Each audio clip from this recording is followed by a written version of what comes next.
I Prabir. গত পর্বগুলির মতো আজকের পর্বেও আমরা হাজির হয়ে গেছি এই কেশবচন্দ্র নাগের নবগণিত প্রশ্নমালা 1-এর এটি আমাদের পঞ্চম পর্ব। এই পর্বে মূলত 36 থেকে 43 দাগ পর্যন্ত যে 7টি অত্যন্ত গুরুত্বপূর্ণ প্রশ্ন রয়েছে এই ষষ্ঠ শ্রেণীর বইটিতে, তারই সমাধান আমরা তুলে ধরব। তো সেই 7টি গুরুত্বপূর্ণ প্রশ্নের সমাধান আমি আমার সকল ভিউয়ার্স তথা সচেতন অভিভাবক এবং প্রিয় ছাত্রছাত্রীদের বলবো, সম্পূর্ণ ভিডিওটা দেখো, তার সাথে সাথে তোমাদের মতামত তুলে ধরো। তোমাদের ভালো লাগা মন্দ লাগা উভয়ই বিষয় আমাদের কমেন্ট বক্সে জানাও। তার পরিপ্রেক্ষিতে আমরা যেমন উৎসাহিত হব, ঠিক একই রকমভাবে তোমরাও যথোপযুক্ত দিশা পাবে। তো তার সাথে সাথে আরও একটি কথা, যে প্রত্যেকে আমরা দেখছি যে আমাদের ভিডিওগুলো দেখছো কিন্তু সাবস্ক্রাইব করছো না। তো তাদের কাছে আমাদের বিশেষ আবেদন যে চ্যানেলটিকে অবশ্যই সকলে সাবস্ক্রাইব করো আর ভিডিওগুলিকে শেয়ার করে আরও অন্যান্য বন্ধুবান্ধবদের মধ্যে ছড়িয়ে দাও। তো চলো আজকের পর্বের আমাদের এই 36 থেকে 43 দাগ পর্যন্ত যে প্রশ্নগুলো রয়েছে তারই সমাধান করব। অর্থাৎ আজকের পর্বের প্রথম প্রশ্ন হলো 36 দাগের প্রশ্ন। তো দেখো 36 দাগের প্রশ্নে কি বলা রয়েছে, এখানে বলা আছে কোন সংখ্যার 6 গুণ থেকে 50-এর 13 গুণ বিয়োগ করলে 125-এর 8 গুণ হবে। কোন সংখ্যার? তো আমরা সংখ্যাটা ধরে নিতে পারি, এটা বীজগণিতের যে নিয়ম বা সূত্র রয়েছে সেই সূত্রে আমরা অঙ্কটির সমাধান করব। তাহলে এখানে ধরে নিচ্ছি, ধরি সংখ্যাটি সমান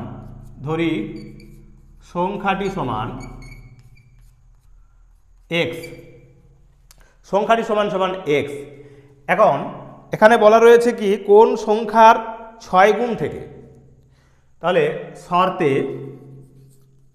সরাসরি শর্তে চলে যাচ্ছি, 6 গুণ থেকে, তাহলে সংখ্যাটির 6 গুণ থেকে বলেছে কোন সংখ্যার 6 গুণ থেকে, তাহলে x গুণ 6 থেকে মানে বিয়োগ কত, 50-এর 13 গুণ বিয়োগ বলছি, 50-এর 13 মানে 50 গুণ 13 যদি বিয়োগ করি তাহলে কত পাবো না, বলা আছে 125-এর 8 গুণ হবে।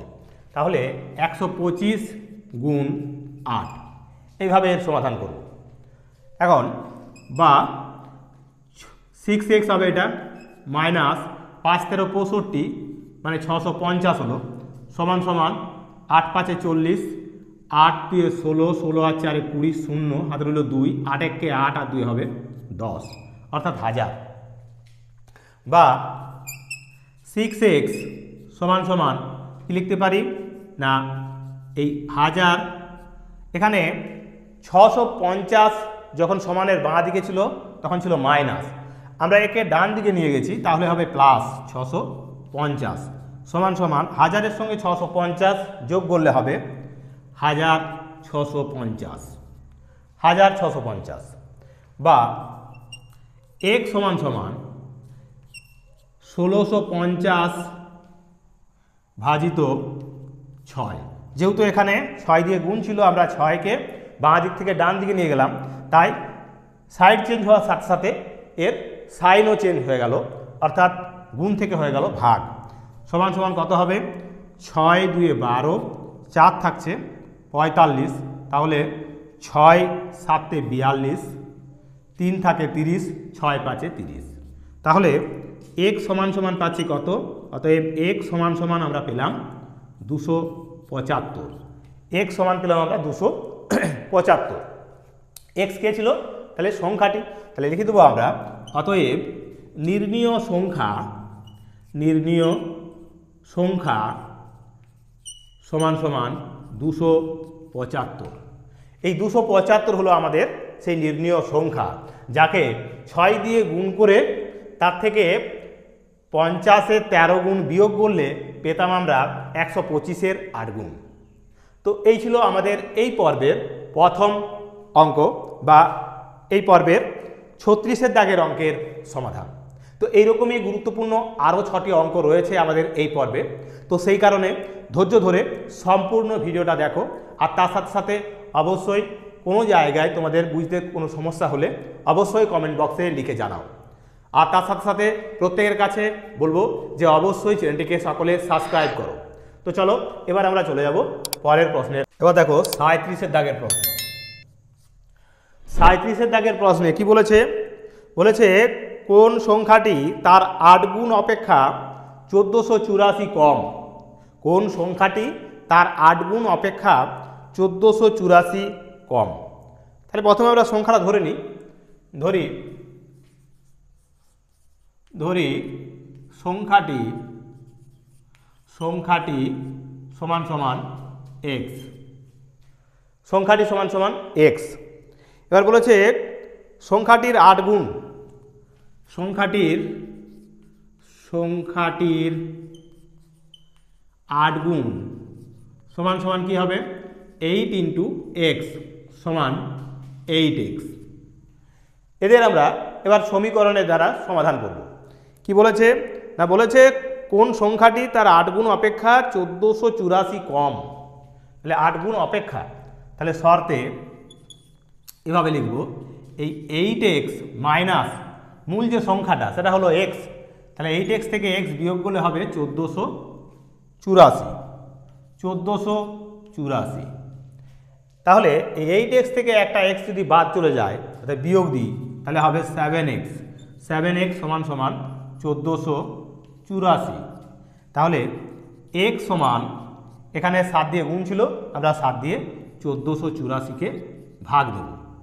তাহলে 7 দিয়ে ভাগ করলে 7 2 14, 7 1 7, 1 14, 7 2 14। অতএব x সমান সমান 212। তার মানে সংখ্যাটা ছিল কত? মূল সংখ্যাটা ছিল আমাদের x, মানে এখানে 212। তাহলে লিখব অতএব সংখ্যাটি সমান 212। তো এই হলো আমাদের এই পর্বের দ্বিতীয় তথা 37-এর দাগের অঙ্কের সমাধান। এরকমই বাকি যে প্রশ্নগুলো রয়েছে এবার তার সমাধানে আমরা চলে যাব। দাগের অঙ্ক কি রয়েছে দেখো, এখানে বলেছে পরপর কোন 5টি সংখ্যার যোগফল 75 হবে। তো পরপর 5টা সংখ্যার যোগফল বলা আছে 75। আমাদের প্রথম কাজ হবে তাহলে কি না, এখানে লিখছি আমরা পরপর 5টি সংখ্যার যোগফল সমান সমান 75। 5টা সংখ্যা পরপর সংখ্যা, তাহলে মাঝের সংখ্যাটা কি হবে? এখানে আমরা যদি 5টা ঘর কাটি, 1টা 2টো 3টে 5টা, তাহলে এই যে মাঝের ঘরের সংখ্যাটা কীভাবে বার করব? অতএব মাঝের সংখ্যা সমান সমান এই 75কে 5 দিয়ে ভাগ করব, তাহলে হবে 5 15 75, মানে মাঝের সংখ্যাটা হবে আমাদের 75। এখন এই সংখ্যাটা হবে 75 থেকে ভাগ করে 5 দিয়ে ভাগ করে পেলাম কত না 15। তাহলে তার আগের সংখ্যাটা কত হবে? এখান থেকে যদি দেখি পরপর সংখ্যা, পরের সংখ্যাটা হবে 16, তারপরেরটা হবে 17, 1 করে করে বেড়ে যাবে। ঠিক 1 করে করে কমে গেলে 14, এটা হবে 13। তারপরে 13, 14, 15, 16 এবং 17। তাহলে লিখব কি? অতএব এখানে বলেছে তাহলে পরপর কোন 5টি সংখ্যা, তাহলে অতএব 5টি সংখ্যা হলো কি কি? তাহলে সংখ্যাগুলো হবে 13, 14, 15, 16, 17। এই 5টা সংখ্যা হবে, যাদের যোগ করলে পাবো আমরা 75। তো এই গেল 38-এর দাগের প্রশ্নের সমাধান। এইভাবে আমরা খুব সহজেই কিন্তু যত সংখ্যা বলুক না কেন তাদের মাঝের সংখ্যাটা বার করে আমরা বার করতে পারি। তবে এক্ষেত্রে মনে রাখতে হবে যে সংখ্যাগুলো হবে বিজোড় সংখ্যায়, মানে 5টি, 7টি, 3টি, 9টি, 11টি এই রূপে থাকতে হবে। তাহলে মাঝের সংখ্যাটাকে আমরা সঠিকভাবে গণনাতে নিয়ে আসতে পারবো, অর্থাৎ হিসাবে নিয়ে আসতে পারবো। তো তো দেখো 39-এর দাগের অঙ্ক কি রয়েছে দেখো, বলেছে একটি গুণে কতকগুলি অঙ্ক মুছে গেছে। গুণ্যটি 999 এবং গুণফলের ডান দিকের শেষ 3টি অঙ্ক 193। অন্য কিছু পড়া যায় না, সমগ্র গুণটি লিখে দাও। তার মানে একটি মজাদার অঙ্ক। তো দেখো এক্ষেত্রে আমরা এভাবে লিখব, এখানে দেওয়া রয়েছে আমাদের গুণ্যটি, গুণ্য দেওয়া আছে, এর সঙ্গে গুণক এখানে দেওয়া নেই, কিন্তু গুণফল দেওয়া আছে। আমরা এখানে লিখব গুণফলটা, গুণফল দেওয়া আছে। এরূপে সোজাসুজি আমরা যদি নামাই, দেখা যাচ্ছে ডান দিক থেকে 3টি অঙ্ক বলছে পড়া যাচ্ছে। রয়েছে কি 3, 9 আর রয়েছে 1। এই 3টি অঙ্ক পড়া যাচ্ছে, বাকি যে বাঁ দিকের অঙ্কগুলো রয়েছে তাদের কিন্তু পড়া যাচ্ছে না।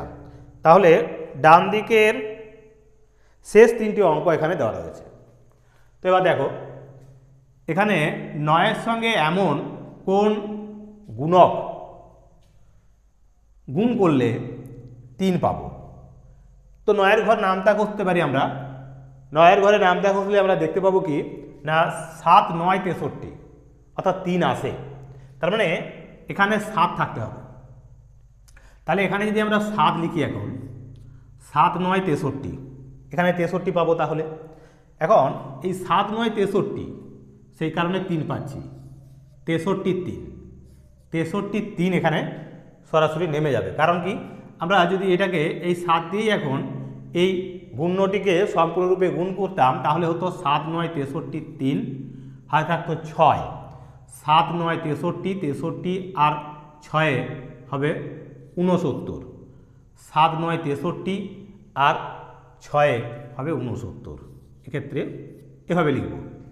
তারপর আমরা গুণের নিয়ম অনুসারে এটাকে ক্রস চিহ্ন দিয়ে, অর্থাৎ এই ঘরে কিন্তু 3ই বসবে, আর কেউ বসবে না। এবার দ্বিতীয় যে অঙ্কটা রয়েছে এই ঘরটা কি বসবে? প্রথমে 9-এর সঙ্গে কত গুণ করলে আমরা এখানে পাচ্ছি 9, আবার এখানেও কিন্তু 9, অর্থাৎ গুণফল হবে 9।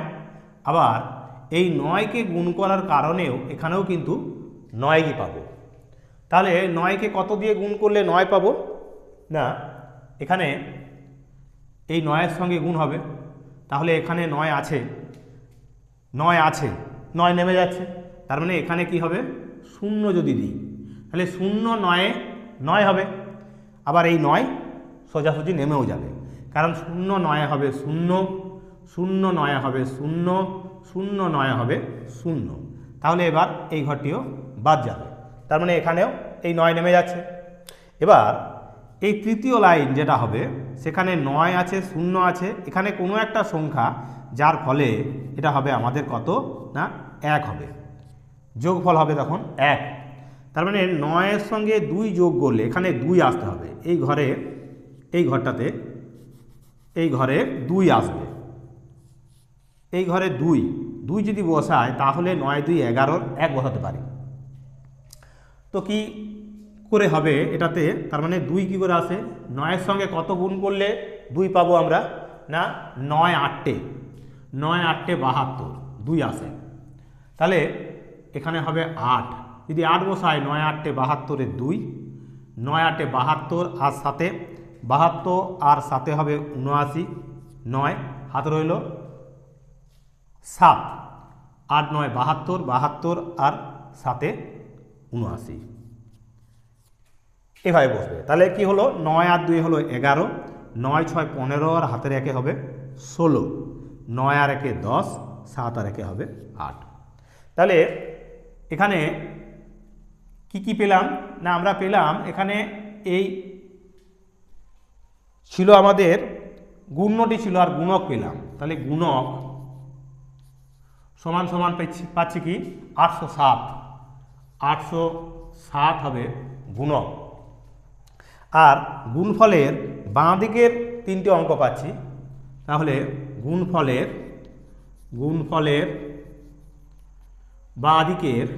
বাম দিকের সংখ্যা বা অঙ্কগুলি হলো কি কি না 806। এই 806 আর এই 807 পেলাম, 806। তো এই মজাদার অঙ্কটির সমাধানও আমরা বুঝাতে পারলাম আশা করি, এবং সমাধান করে দিয়েছি। যদি কোনো জায়গায় বুঝতে সমস্যা থাকে তাহলে কমেন্ট বক্সে লিখে জানাও। তো এই গেল আমাদের 39 দাগের অঙ্কের সমাধান। এবার আমরা চলে যাব 40 দাগের প্রশ্নের সমাধানে। 40 দাগের প্রশ্ন বলছে, পিতার বয়স পুত্রের বয়সের 4 গুণ। পুত্রের বয়স পিতার বয়স অপেক্ষা 36 বছর কম, কার বয়স কত? তাহলে আমরা ধরে নিচ্ছি, প্রথমে ধরি পুত্রের বয়স সমান সমান x বছর। তাহলে তার 4 গুণ হলো পিতার বয়স। অতএব পিতার বয়স সমান সমান 4 × x সমান 4x বছর, 4x বছর। এখন দ্বিতীয় একটি শর্ত দেওয়া রয়েছে, সেখানে বলছে পুত্রের বয়স পিতার বয়স অপেক্ষা 36 বছর কম। তাহলে শর্তে আমরা লিখতে পারি, এভাবে সমাধান করব। শর্তে এই 4x - x, অর্থাৎ পিতার বয়স থেকে পুত্রের বয়সের তফাৎটা কত না 36 বছরের, বা 4x থেকে x চলে গেলে থাকে 3x, 3x সমান সমান 36, বা x সমান সমান 36/3, 3 12 হবে 36। তাহলে অতএব x সমান 12।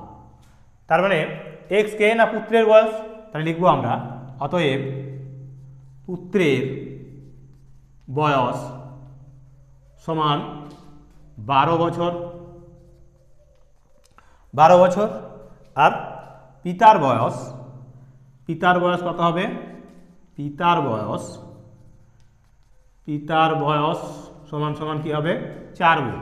তাহলে 12 গুণ 4 বা 4 গুণ 12 বৎসর সমান 48 বৎসর। তাহলে পিতার বয়স হলো 48 বৎসর এবং পুত্রের বয়স হবে 12 বছর। তো এই ছিল আমাদের 40 দাগের প্রশ্ন, তারও সমাধান হয়ে গেল। এবার চলে যাব আমরা 41 দাগের প্রশ্নে।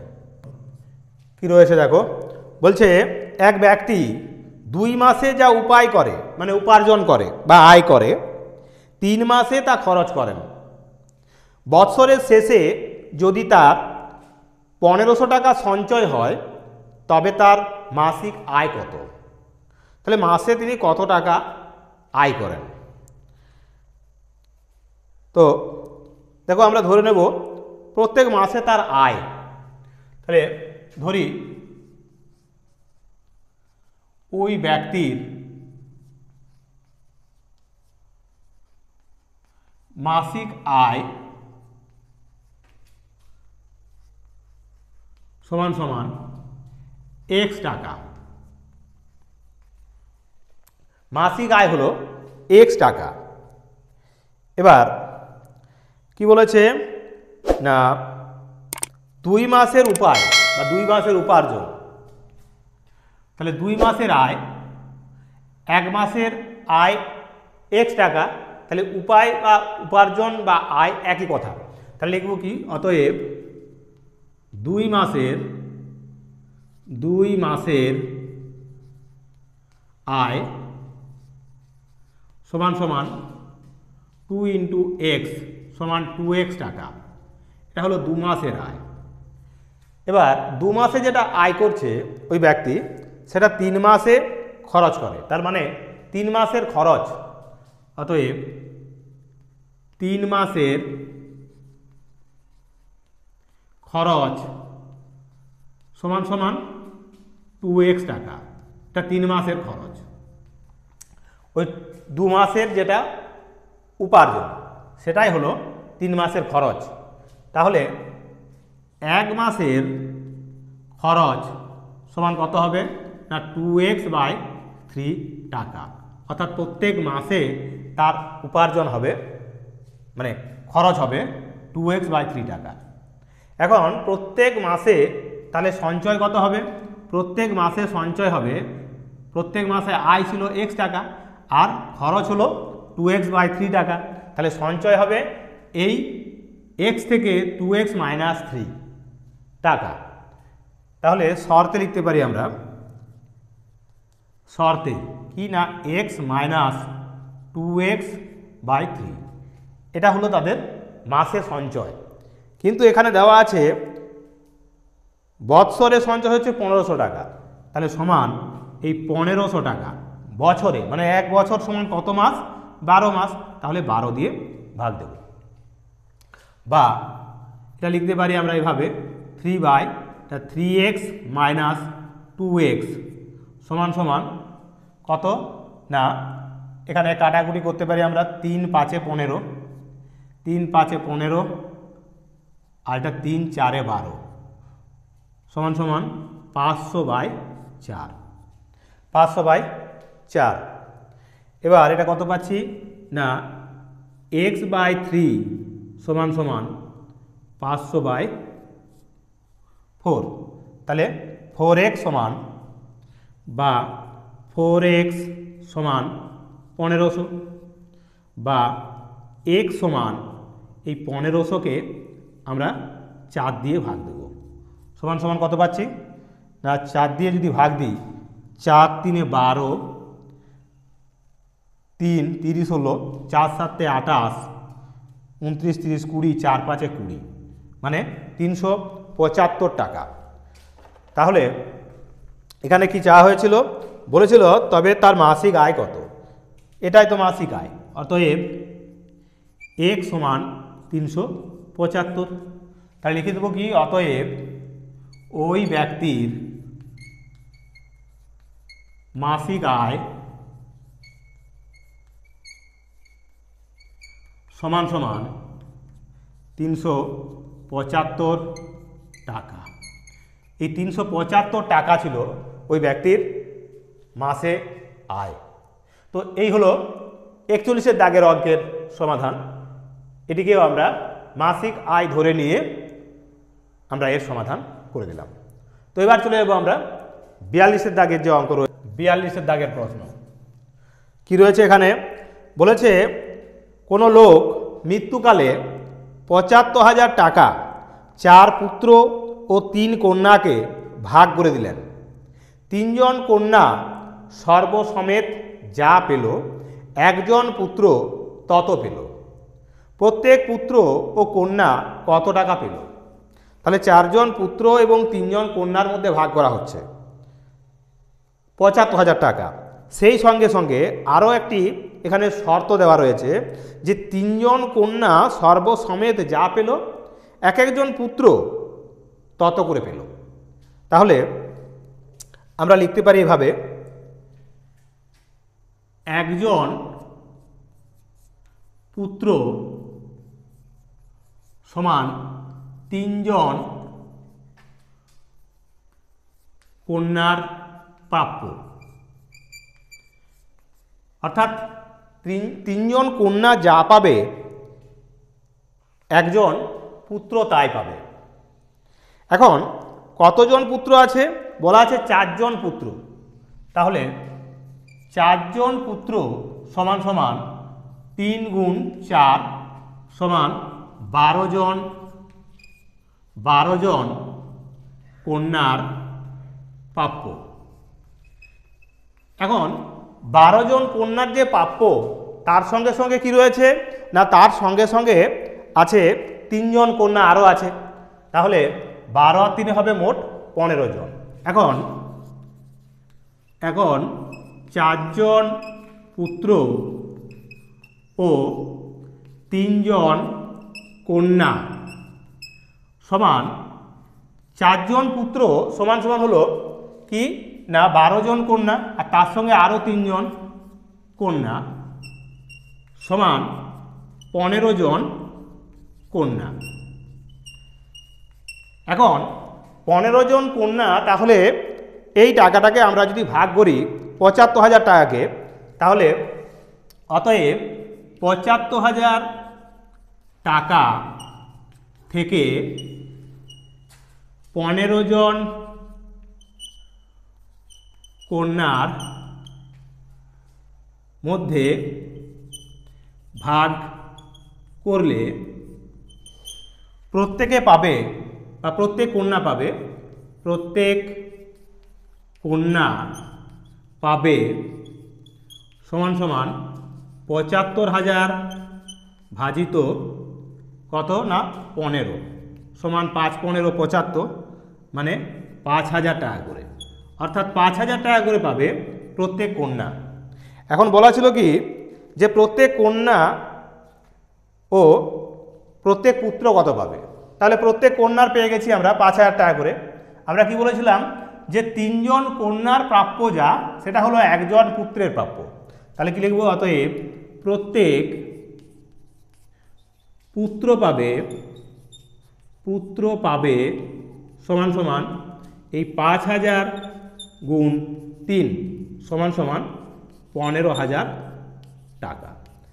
তার মানে আমরা পেলাম কি না প্রত্যেক পুত্র পাবে 15,০০০ টাকা করে আর প্রত্যেক কন্যা পাবে 5,০০০ টাকা করে। তো এই ছিল আমাদের 42-এর দাগের যে প্রশ্ন তার সমাধান। এবার আমরা চলে যাব আমাদের এই পর্বের শেষ যে প্রশ্ন সেই প্রশ্নের সমাধানে। তো চলো 43-এর দাগের অঙ্ক, অর্থাৎ এই পর্বের শেষ অঙ্ক কি রয়েছে এখানে বলা আছে ভাজক ভাগফলের 25 গুণ ও ভাগশেষের 5 গুণ, যদি ভাগফল 16 হয় তবে ভাজ্য কত। ভাজ্য সমান আমরা কি জানি না, ভাজ্য সমান আমরা জানি ভাজক গুণ ভাগফল যোগ ভাগশেষ।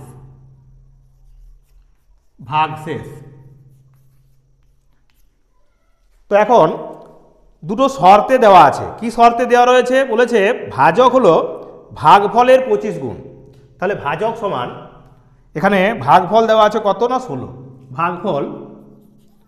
ভাগফল সমান সমান 16, তাহলে ভাজক কত হবে না ভাগফলের বলেছে 25 গুণ, তাহলে ভাজক সমান 16 গুণ 25 সমান সমান কি পাবো 16 5 80 0, 16 দিয়ে 32 আর 8 হবে 40 মানে 400। এই 400 হলো আমাদের ভাজক, ভাগফল আগেই পেয়েছি 16। এবার বলছে কি না বলেছে যে ভাজক ভাগফলের 25 গুণ ও ভাগশেষের 5 গুণ, তাহলে ভাগশেষের 5 গুণ। এখন ভাগফলটা কত ছিল 16, তাহলে ভাগশেষ কত হবে, এবার ভাগশেষ সমান সমান কি না 16 গুণ, যেহেতু 5 বলেছে 5 গুণ তাই 16 গুণ এখানে লিখবো আমরা 5 সমান হবে 80। তার মানে আমরা পেলাম ভাগফল দেওয়া ছিল 16, ভাজক পেয়েছি 400 আর ভাগশেষ পেয়েছি 80। এখন অঙ্কটিতে বলা হয়েছে কি তাহলে ভাজ্য কত, তাহলে ভাজ্য সমান আমরা আগের অবস্থায় ফিরে যাব। এবার ভাজক সমান সমান আমরা লিখব কত, ভাজক সমান সমান আছে 400, তাহলে এখানে লিখব 400 গুণ ভাগফল কত আছে না 16, এখানে লিখব 16। এবার যোগ ভাগশেষ আমরা পেয়ে গেছি কত 80, তাহলে এখানে লিখব আমরা 80। তাহলে এবার এই অংশটার সমাধান যদি আমরা করি তাহলে কি পাচ্ছি না এখানে 400কে 16 দিয়ে প্রথমে গুণ, অর্থাৎ 4 16 64, 4 16 হবে 64। এবার এই দুটো শূন্য আমরা বসিয়ে নেব, অর্থাৎ 6400, তার সঙ্গে এই 80 যোগ সমান সমান কত হলো না 6480, এই 6480। তাহলে এই 6480 হলো আমাদের কি না ভাজ্য। কিভাবে বার করতে পারলাম না আমরা এখানে ভাগফলকে 25 দিয়ে গুণ করে পেয়েছিলাম ভাজকটা, আর ভাগশেষ পেয়েছিলাম 16 সঙ্গে 5 গুণ করে এই ভাগশেষ। আমরা আগেই বলেছি যে ভাজ্য সমান ভাজক গুণ ভাগফল যোগ ভাগশেষ, তাই 400-র সঙ্গে 16 প্রথমে গুণ এবং 80 যোগ সমান সমান আমরা পেলাম 6480। তো এই হলো আমাদের আজকের পর্বের যে গুরুত্বপূর্ণ 7টি প্রশ্ন ছিল তার সমাধান। তো এইরকমই গুরুত্বপূর্ণ প্রশ্নগুলোর প্রত্যেকটি প্রশ্নের সমাধান, প্রত্যেকটি প্রশ্নমালার প্রত্যেকটি অঙ্কের সমাধান আমরা আমাদের এই কেশবচন্দ্র নাগের যে নবগণিত বইটিতে রয়েছে তার সমাধান আমাদের এই ত্রিনেত্র চ্যানেলের মাধ্যমে প্রতিটি পর্বের মাধ্যমে তুলে ধরছি। আজকের পর্বে যে 7টি প্রশ্ন ছিল তার সমাধান তুলে ধরা হলো। আগামী পর্বে বাকি যে প্রশ্নগুলি রয়েছে তাদেরও সমাধান ঠিক একই রকমভাবে তুলে ধরা হবে। তো সেই কারণে অবশ্যই প্রত্যেকে চ্যানেলটিকে সাবস্ক্রাইব করে রাখো, আর তার সাথে সাথে অবশ্যই যদি কোনো জায়গায় কোনো সমস্যা হয়ে থাকে এই অঙ্কের বিষয়ে তো তোমরা কমেন্ট বক্সে লিখে জানাও। তো আজকের মতো এখানে ভিডিওটা শেষ করছি। নমস্কার।